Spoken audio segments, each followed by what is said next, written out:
जय हिंद दोस्तों, स्वागत है एजी लर्न में। आज हम फिर साइंस का मोस्ट इम्पोर्टेंट क्वेश्चन को लेके आए हैं जो आपके एग्जाम में बहुत बार पूछे जा चुका है और आने वाले एग्जाम में भी इसे पूछने की संभावना है। और साथ ही दोस्तों बता दें कि ये इस सीरीज का 11वां वीडियो है। इससे पहले 10 वीडियो बन चुके हैं। अगर आप उन वीडियो को नहीं देखे हैं तो जीएस क्विज के प्ले लिस्ट में जाकर उन वीडियो को देख सकते हैं और साथ ही चैनल को सब्सक्राइब करके वीडियो को लाइक करके आप हमें सपोर्ट कर सकते हैं।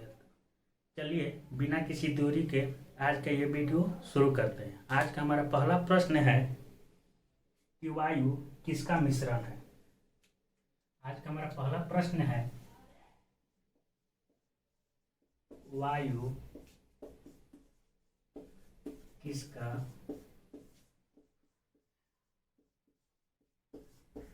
मिश्रण है। दोस्तों आपके पास ऑप्शन है, ए नंबर में है गैसों का, बी नंबर में है धातु का, सी नंबर में है ठोस और द्रव, और डी नंबर में है द्रव और गैस। दोस्तों इसका सही आंसर हो जाएगा गैसों का। दोस्तों वायु में नाइट्रोजन का प्रतिशत, नाइट्रोजन रहता है 78%, वही इसमें ऑक्सीजन रहता है 21%। वही आपसे पूछे कि कार्बन डाइऑक्साइड कितना रहता है। कार्बन डाइऑक्साइड दोस्तों इसका रहता है 0.03%। वही आपसे पूछते कि ऑर्गन इसमें कितना रहता है, वायु में ऑर्गन कितना रहता है। दोस्तों ये रहता है 0.93%। दोस्तों इससे और क्वेश्चन बनते हैं कि हमारे वायुमंडल में या हमारे वायु में सबसे ज़्यादा कौन सी गैस पाई जाती है। तो दोस्तों इसका सही आंसर हो जाएगा नाइट्रोजन, क्योंकि ये 78% पाई जाती है। वही हमसे पूछता है दोस्तों कि हमारे वायुमंडल में या वायु में सबसे ज़्यादा कौन सी अक्रिय गैस पाई जाती है। तो इसका आंसर हो जाएगा ऑर्गन गैस। और दोस्तों साथ एक और क्वेश्चन पूछता है कि कौन सा अक्रिय गैस हमारे वायुमंडल या वायु में नहीं पाई जाती है। तो उसका आंसर होता है रेडॉन। रेडॉन जो अक्रिय गैस है वो हमारे वायुमंडल में नहीं पाई जाती है। सबसे ज़्यादा कौन सी गैस पाई जाती है, नाइट्रोजन पाई जाती है। दूसरे नंबर पे कौन पाई जाती है, ऑक्सीजन पाई जाती है 21%। और कार्बन डाइऑक्साइड की मात्रा कितनी रहती है, 0.03%। वही पूछ लेगा कि सबसे ज़्यादा कौन सी अक्रिय गैस हमारे वायुमंडल में पाई जाती है। तो इसका आंसर हो जाएगा ऑर्गन गैस, जो हमारे वायुमंडल में 0.93% पाई जाती है। इतना समझ में आ गया। अगला हमारा क्वेश्चन है, अगला जो हमारा प्रश्न है, अगला हमारा प्रश्न है यानी सेकंड नंबर हमारा प्रश्न है कि हवा में ध्वनि का वेग कितना होता है। दोस्तों इसका ऑप्शन है, ए नंबर में है 432 मीटर प्रति सेकेंड, बी नंबर में है 760 मीटर प्रति सेकेंड, सी नंबर में है 332 मीटर प्रति सेकेंड, और डी नंबर में है 460 मीटर प्रति सेकेंड। दोस्तों बहुत लोगों को इसमें इसका आंसर पता होगा, तो हम आपको बताते हैं कि इसका आंसर क्या होता है। इसका आंसर होगा 332 मीटर प्रति सेकेंड। वही आपसे अगर मील में पूछता है तो 760 मील प्रति घंटा होता है। अगर मीटर प्रति सेकंड में पूछे तो 332 मीटर प्रति सेकंड। वही आपसे अगर मील में पूछता है तो 360 मील प्रति सेकंड होता है। वही आपसे पूछ दे कि शुद्ध जल में ध्वनि का गति क्या होता है। शुद्ध जल में ध्वनि का वेग कितना होता है। शुद्ध जल में ध्वनि का वेग कितना होता है। तो दोस्तों ये होता है 1435 मीटर प्रति सेकंड। 1435 मीटर प्रति सेकंड। वही आपसे अगला पूछ दे कि नमकीन जल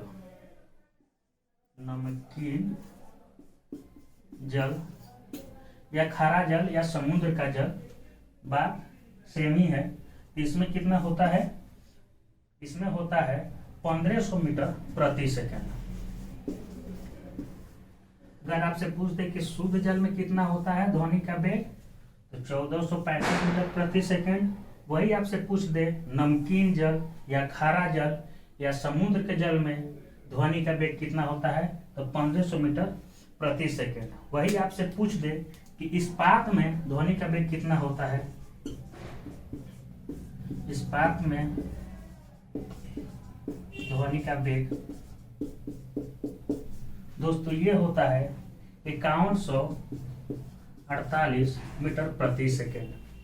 वही दोस्तों आपसे पूछ दे कि कांच में कितना होता है ध्वनि का वेग।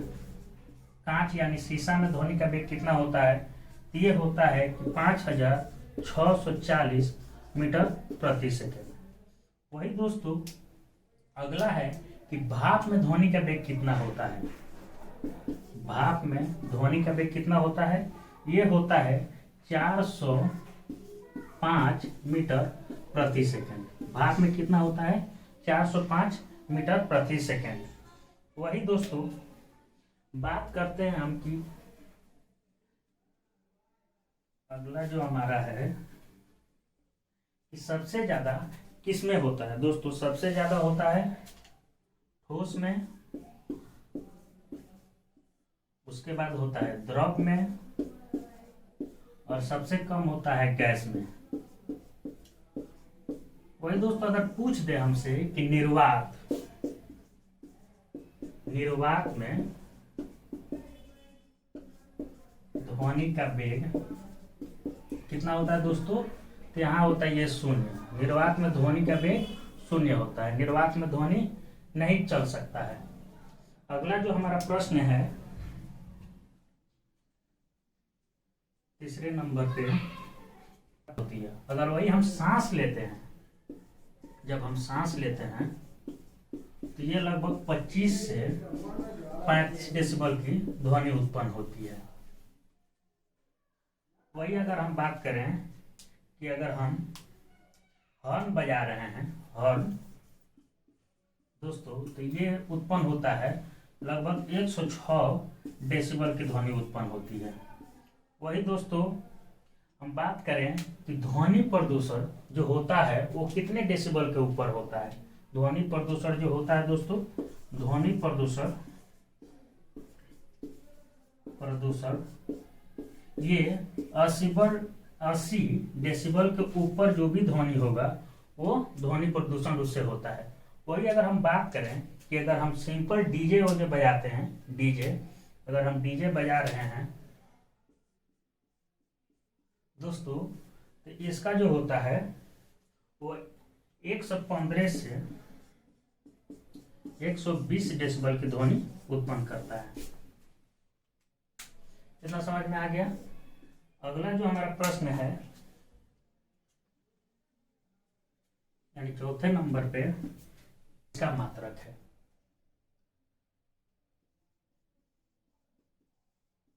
प्रकाश वर्ष इसका मात्रक है। दोस्तों आपके पास ऑप्शन है, ए नंबर में है प्रकाश का, बी नंबर में है दूरी का, सी नंबर में है चाल का, और डी नंबर में है कोई नहीं। दोस्तों इसका सही आंसर हो जाएगा ये दूरी का मात्रक है। बात करें कि प्रकाश का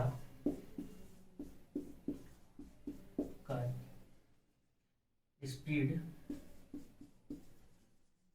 कितना होता है, 3×10⁸ मीटर प्रति सेकंड। दोस्तों प्रकाश वर्ष जो होता है वो लाइट के स्पीड से अगर लगातार 1 साल तक चलते रहे और जितना दूरी ट्रेवल करता है, जितना दूरी चलता है, उसको हम लोग 1 प्रकाश वर्ष बोलते हैं।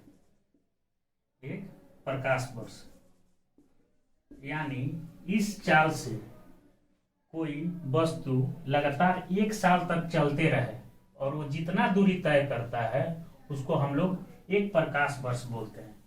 तो दोस्तों इसको अगर हम मीटर में लिखें कि 1 प्रकाश वर्ष बराबर कितना होता है, 1 प्रकाश वर्ष बराबर, अगर हम इसको मीटर में लिखते हैं तो ये होता है 9.46 × 10⁻15 मीटर। वही दोस्तों अगर इसको हम किलोमीटर में लिखें, किलोमीटर में अगर हम लिखें तो ये हो जाता है 9.46 × 10⁻12 किलोमीटर। अगला जो हमारा प्रश्न है कि दूरी की सबसे बड़ी इकाई क्या होती है। दूरी की जो सबसे बड़ी इकाई है वो क्या होती है।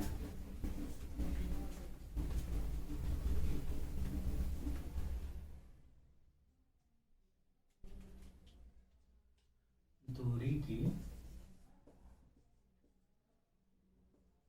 सबसे बड़ी इकाई क्या होती है।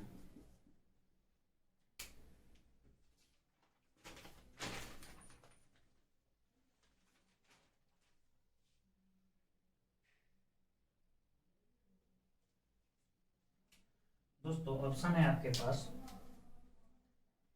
ए नंबर में है प्रकाश वर्ष, बी नंबर में है पारसेक,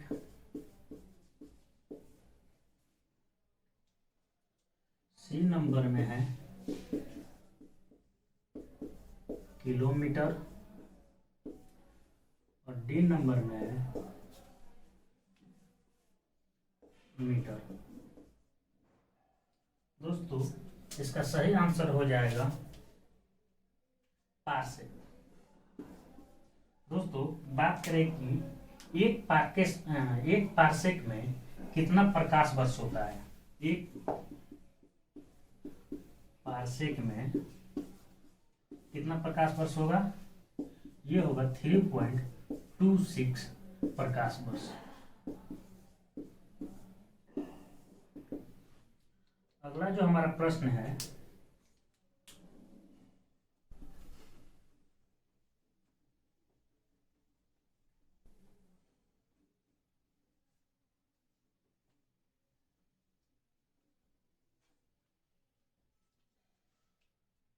अगला जो प्रश्न है, इनमें से कौन सा जड़ का रूपांतरण है। इनमें से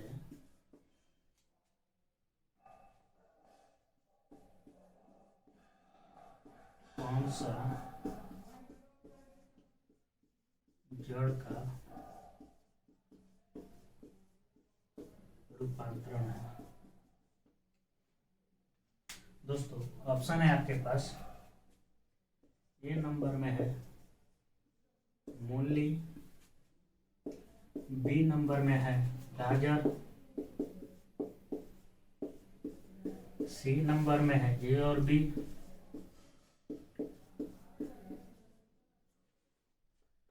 डी नंबर में है आलू। दोस्तों इसका सही आंसर हो जाएगा ए और बी। मूली और गाजर जो है जड़ का रूपांतरण है। और कौन कौन सा जड़ का रूपांतरण है दोस्तों? शलजम, शलजम ये भी जड़ का रूपांतरण है। अगला है शकरकंद, शकरकंद ये भी जड़ का रूपांतरण है। अगला है चुकंदर, ये भी दोस्तों जड़ का रूपांतरण है। जड़ का रूपांतरण कौन कौन सा है? मूली है, गाजर है, शलजम है, शकरकंद है और चुकंदर है। ये तीनों, ये जितने हैं सारे जड़ के रूपांतरण। वही हमारा अगला प्रश्न है कि तना का रूपांतरण कौन कौन सा है?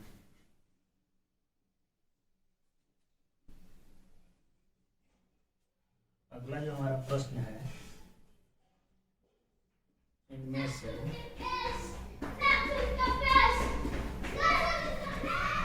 तना का रूपांतरण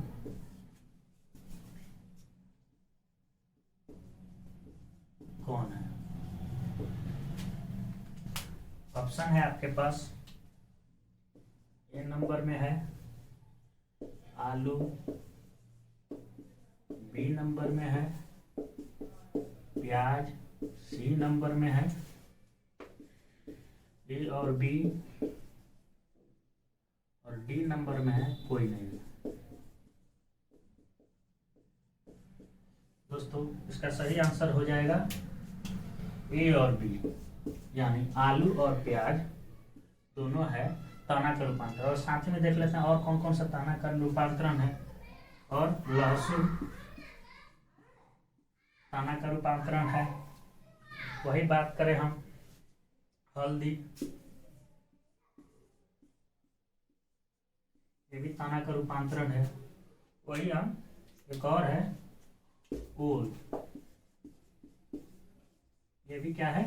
तना का रूपांतरण है। अगला जो हमारा प्रश्न है,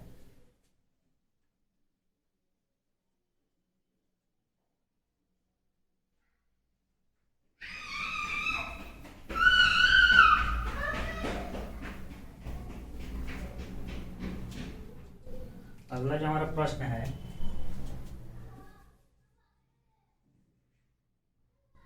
कि पिट्यूटरी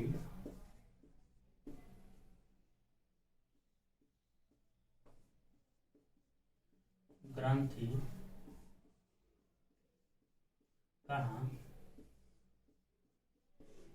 पाई जाती है? ए नंबर में है गले में, बी नंबर में है मस्तिष्क,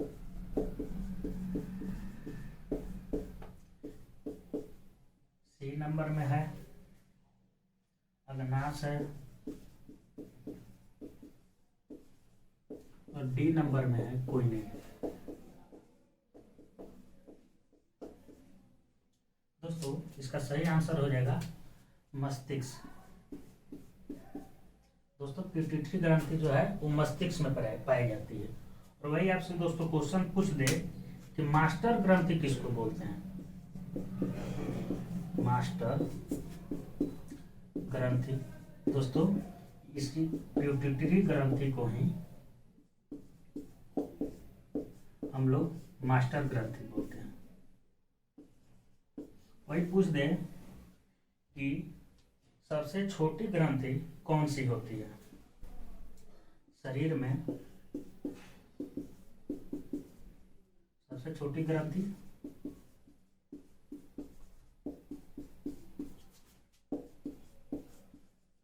दोस्तों ये भी पिट्यूटरी ग्रंथि होती है।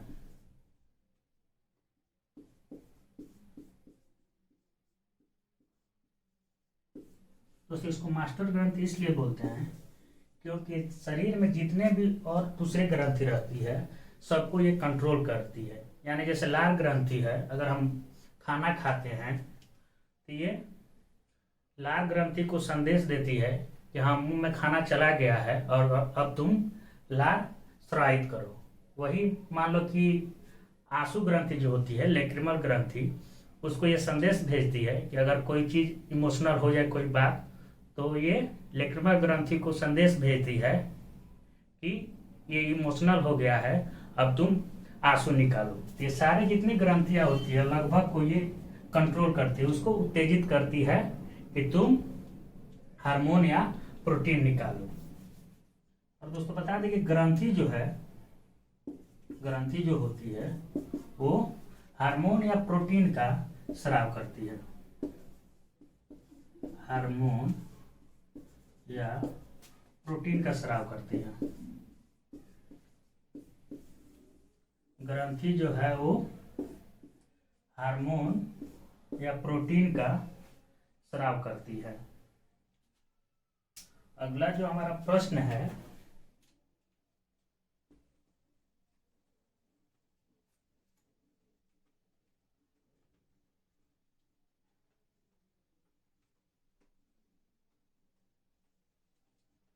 अगला जो हमारा प्रश्न है कि इनमें से कौन वंशानुगत रोग है।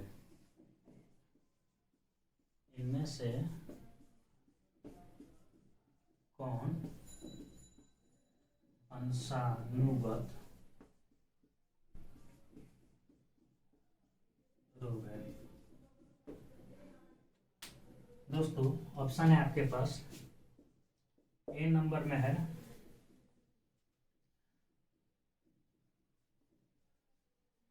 Haemophilia, haemophilia. बी नंबर में है वर्धनता,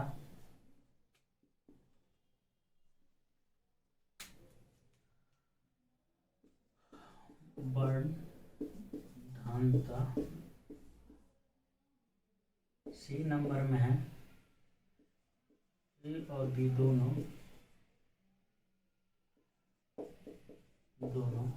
और डी नंबर में है कोई नहीं। दोस्तों वंशानुगत रोग कहने का मतलब कि ये पीढ़ी दर पीढ़ी चलेगी। जैसे अगर किसी के पिताजी को अगर वो हीमोफीलिया हुआ है तो उसके बेटा को होगा, फिर उसके बेटा को होगा, फिर उसके बेटा को, ऐसे ही ये वंशानुगत चलती रहेगी। तो दोस्तों इसका सही आंसर हो जाएगा हीमोफीलिया और वर्धनता रोग। दोस्तों हीमोफीलिया में क्या होता है, इसमें खून का थक्का नहीं जमता है। हीमोफीलिया बीमारी अगर हो जाएगा तो इसमें जो खून का थक्का बनता है, इसमें खून का थक्का नहीं बनेगा, खून का थक्का नहीं बनता है। वही इसमें अगर हम बात करें तो इसमें रंग का पहचान नहीं कर पाता है। कौन कौन सा रंग का पहचान नहीं कर पाता है? हरा और लाल रंग में ये नहीं पहचान पाता है कि कौन हरा है कौन लाल है। इसको दोनों सेम ही दिखता है, इसको पता नहीं चलता है कौन सा लाल है और कौन सा हरा है।